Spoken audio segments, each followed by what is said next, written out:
ചേട്ടാ അതെടുക്കോ? അയ്യോ ചേട്ടാ ഇത് മതി. ചേട്ടാ ഇത് ഇഷ്ടായി. ചേട്ടാ മുകളിലെ കൊള്ളാലോ. എന്നാ ഒരു കാര്യം ചെയ്യും, ഞാൻ ഒരെണ്ണം ചോയ്സ് ചെയ്ത് തരാം. ആ അത് മതി. एक दिन कभी जो खुद को तराशे मेरी नजर से तू जरा अरे ഇതാ ഇതെടുത്തോ. 3 ഗ്രാമേ ഉള്ളൂ. വെറൈറ്റി ഡിസൈൻസ് ആണ്. ഇതാവുമ്പോ നമുക്ക് ഡെയിലി വെയർ ആണ്. ഗിഫ്റ്റ് കൊടുക്കാനും ബെറ്റർ ഒരു ഓപ്ഷൻ കൂടിയാണ്.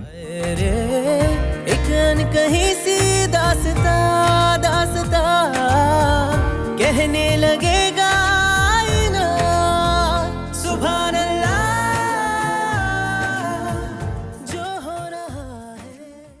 ഹൃദയങ്ങൾ കീഴടക്കിയ വിശ്വാസം. Krishna jewellery, golden diamonds, Chalakudy.